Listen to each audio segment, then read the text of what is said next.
মা আর মেয়ের মধ্যে একটা সুন্দর একটা সমীকরণ রয়েছে, যেখানে সময়ের সাথে সাথে আমাদের মধ্যে একটা বদল চোখে চোখে পড়ে।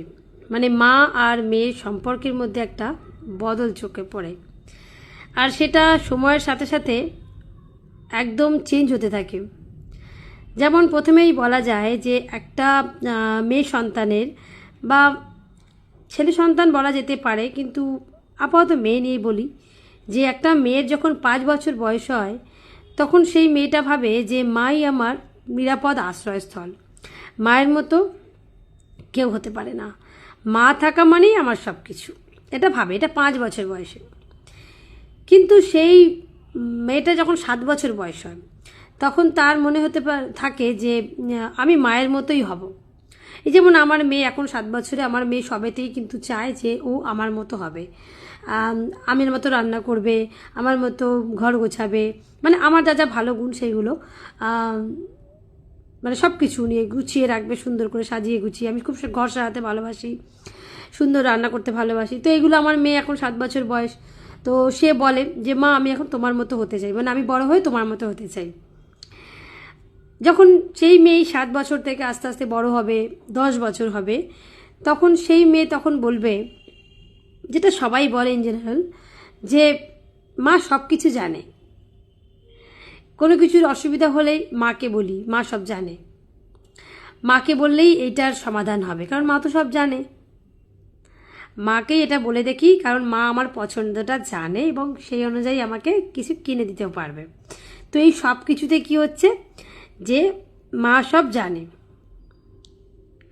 কিন্তু যখনই 10 বছর থেকে 11 বছর, 11 বছর থেকে 12 বছর হয়, তখন সেই বাচ্চাটার মুখেই আস্তে আস্তে শুনতে পাওয়া যায় মা আর এখন আমাকে আর বোঝে না, মা এখন আমাকে একদমই বুঝতে পারে না, আমি কি চাই, আমি কি ভালোবাসি, আমি কি করতে চাই, আমি কার সাথে মিশতে চাই। তখন সেই 12 বছরের মেয়ের মনে হয় যে মা কিছুই জানে না, মা কিছুই বোঝে না, কারণ মা যে ভালো মন্দর ফারাকটাকে বুঝতে পারে এবং সন্তানকে বারণ করে, সে তখন সেটা শোনে না, আর তার জন্যই মনে হয় মা কিছুই বোঝে না। এবার এলো 14 বছর। 14 বছরে কি মায়েরা যেরকম সাধারণত বলে থাকে মেয়ে সন্তানদের ক্ষেত্রে একটু স্ট্রিক্ট বেশি হয়, যে এখানে যাস না, এখানে এটা করিস না, এখানে এটা বলিস না, এখানে একা যাস না, এটা তোর ক্ষতি হবে, যেগুলো বলে মায়েরা। ভালো মুখে যদি বলে তো ভালো, ভালো মুখে না বলে সেটা একটু স্ট্রিক্টলি বলে। সেক্ষেত্রে তখন হয়ে যায় কি যে মা খুব স্ট্রিক্ট, মা আমাকে একদম বোঝে না, মা মানে মা সবসময় আমাকে এমন এমন কিছু কথা বলে যেটা আমি সবার সামনে লজ্জা পাই। কিছু মানুষের সামনে যদি মেয়েকে শাসন করি তো মেয়ের সেখানে লজ্জাবোধ তৈরি হচ্ছে, কখন 14 বছর বয়সে। তার আগে অবধি অতটা হয় না, কিন্তু একটা বয়সের পর একটা ম্যাচিউরিটি আসে তখন। এরপরে যখন আস্তে আস্তে 14 পেরিয়ে 15, 16 আসবে, তখন সেই 16 বছর বয়সে মেয়েটা অনেক কিছুই মাকে বলে, অনেক কিছু মাকে বলে না, যেটা বন্ধুদের সাথে শেয়ার করে, মাদেরকে বলতে পারে না, চাইলেও বলতে পারে না, বকা খাওয়ার ভয়ে বা কোনো একটা কারণে, যে মা স্ট্রিক্ট, মা জানতে পারলে বকা দেবে। তো এইসব কারণে তখন কি হয়, সে যাই কিছু বলবে সে মা বিশ্বাস করে না, কোনো কিছু অন্যায় করলে যদি সে স্বীকার না করে মা তখন বিশ্বাস করে না, আর সেটাই হয়ে গিয়ে কি যে মা তাকে বিশ্বাস করছে না, কারণ সে হয়তো বিশ্বাসের মতো কিছু কাজ করেনি, উল্টোপাল্টা কথা বলছে, মিথ্যে কথা বলছে, বন্ধুদের সাথে হয়তো পড়তে যায়নি, বলছে পড়তে গেছে, তো চেপে ধরার পর জানা গেল পড়তে যায়নি। তো তখনই কি হয় যে মা আমাকে বিশ্বাস করছে না, চলো সেটাও হলো। এবার যখন মোদ্দা কথা 16-17 বছর পেরিয়ে যাওয়ার পর 18 বছর, যেটা মেয়েদের প্রাপ্ত বয়স মানা যায় 18 বছর, সেই 18 বছরে মেয়ে কি বলছে, যে 18 বছরে বলছে যে আমার জীবন আমারই, আমি যেটা বলবো সেটাই হবে। এতদিন তো বাবা মার কথা শুনলাম, দূর মা বোঝে না, মা আমার ভালো চায় না, আমি নিজে যেটা ভাববো সেটাই করবো, আমি যদি মনে করি ওখানে যাবো তাহলে আমি ওখানে যাবো, আমি যদি মনে করি ওর সাথে পালিয়ে গিয়ে বিয়ে করবো আমি তাহলে তাই করবো, মানে আমি যা করবো তাই। এটা 18 বছরে হচ্ছে। এরপর যখন 22 বছর হলো, 18, 19, 20, 21, 22, 4-5টা বছর আরও ম্যাচুরিটি এলো, তখন সে আরও উচ্চ দিকে ভাবতে শুরু করলো। কেউ হয়তো বিয়ে থা করে সংসার করলো, কেউ হয়তো উচ্চ পড়াশোনা নিয়ে পড়াশোনা করলো বা কিছু করলো, বা হয়তো করতে পারলো না। তখন সে গিয়ে বাবা মাকে কী দোষ দিচ্ছে বা বাবা মাকে কী দোষ দিচ্ছে, যে আমার সিদ্ধান্ত ওরা মেনে নেয় না। নাও কি করবে? 22 বছরের সন্তান বলছে কি, মা আমার সিদ্ধান্ত বোঝে না। কারণ তারা যে দিকটা দিয়ে যেতে চাইছে সেই দিকটা হয়তো মসৃণ নয়। সেই জন্যে আমরা পেরেন্টসরা কী করি, আমরা তাদেরকে বোঝাই। বোঝানো হলো, কিন্তু সে সন্তান গো ধরে বসেছে, সে 22 বছরে যে বাবা মা তাকে বোঝে না। 25 বছরে হচ্ছে কি, হয়তো যদি আমি বলি ভালো করে,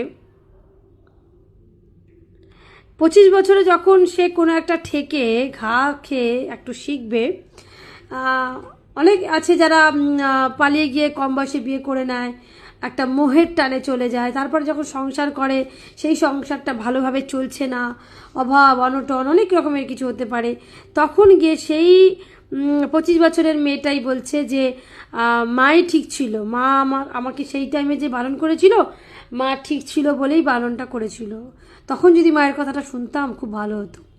আবার ছেলেদের ক্ষেত্রেও তাই, সে একটা স্ট্রিম নিয়ে পড়াশোনা করতে চাইলো, বাবা মা একটা স্ট্রিম নিয়ে বললো, তারপর যখন সে নিজের ইচ্ছায় কোনো কিছু পড়াশোনা করে কিছু করতে পারলো না, তখনও তার মনে হয় যে মা বাবাই ঠিক ছিল, হয়তো যেটা মা বাবা করেছে সেটা আমার ভালোর জন্যই করেছিল, এটাই সে 25 বছরে ভাবে। 30 বছরে কি হচ্ছে, 30 বছরে যখন হচ্ছে বয়স আরও 5টা বছর এগিয়ে যায়, তখন সেই ছেলে বা মেয়ের মধ্যে হয় কি, যে তার বাবা মা যেগুলো তাকে বলে এসেছে, ভালো মন্দ, এটা করো না ওটা করো না, এটা করলে ভালো হয়, মানে যা যা একটা বাবা মা তার সন্তানের জন্য বলে বা করে, সেটা তখন আস্তে আস্তে তার মধ্যে প্রতিফলিত হতে শুরু করে।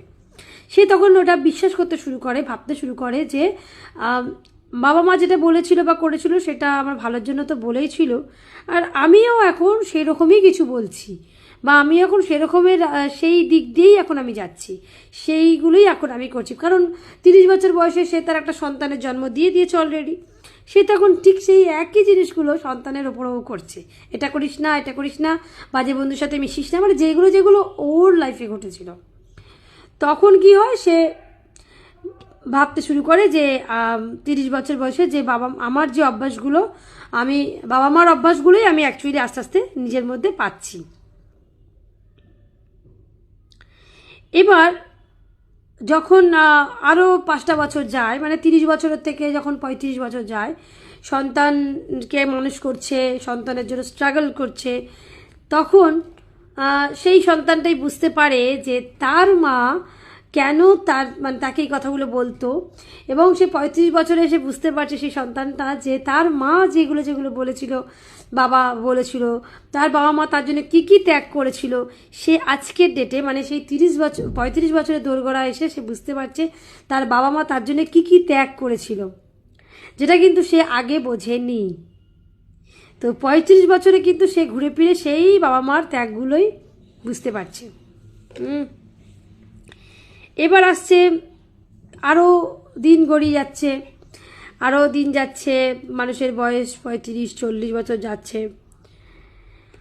এখন 40 বছর বয়স হচ্ছে সেই সন্তানটা তখন মা বাবার সেই ভয়গুলোর দিক দিয়ে কিন্তু যাচ্ছে, যেগুলোতে সন্তানের জন্য বাবা মা একটা সময় চিন্তা করেছিল বলে সেই সন্তান বলেছিল যে তুমি আমাকে বিশ্বাস করো না, তুমি কিছুই বোঝো না, তুমি এটা কেন করলে, বা আমি যেটা করছি সেটাই ভুলে, এই যে কথাবার্তাগুলো চলেছিল, 40 বছরে গিয়ে সেই সন্তানটা বুঝতে পারছে যে তার বাবা মার ভয়গুলো কোথা থেকে ছিল, কি অ্যাঙ্গেল থেকে তার বাবা মা কথাগুলো বলেছিল বলে আজকে সে সেই জায়গাটায় পৌঁছেছে, বা বাবা মার ভয়টা ঠিক কোন জায়গা দিয়েছিল, কেন বাবা মা বাচ্চাদের পেছনে টিকটিক টিকটিক করতে থাকে।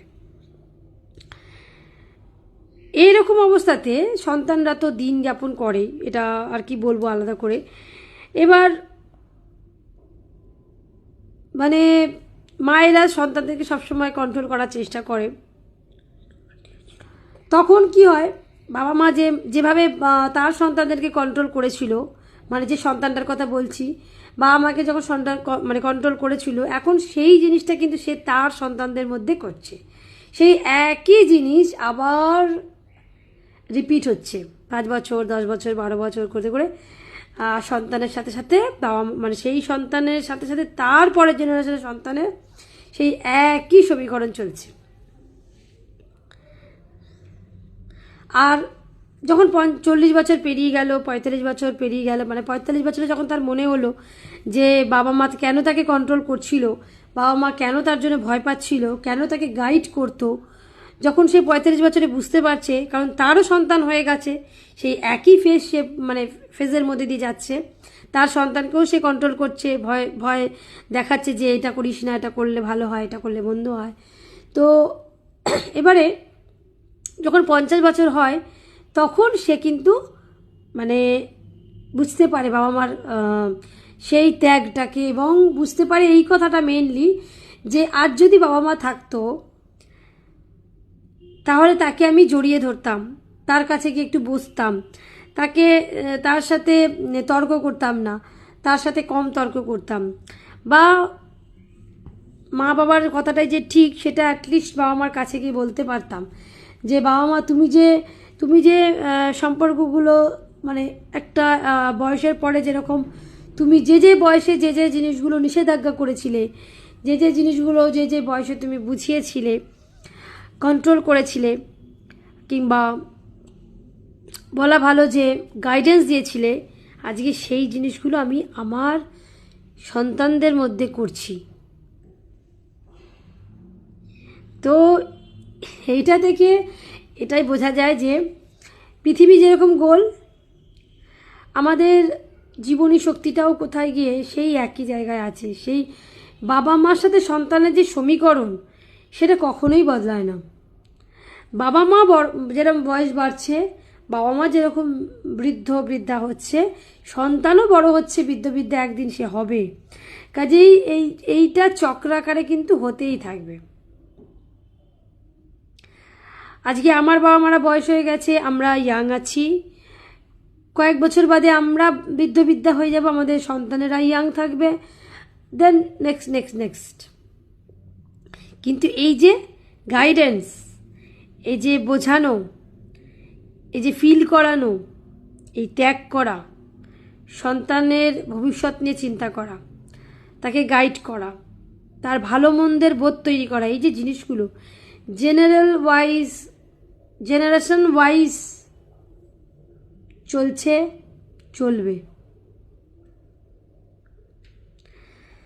তো আমি এই ভিডিওটার মাধ্যমে এটাই বললাম যে একটা সন্তানের 5 বছর থেকে 50 বছরের রিয়েলাইজেশনটা ঠিক কেমন হয়, আর সেটা থেকে আমরা কি শিক্ষা নিতে পারি।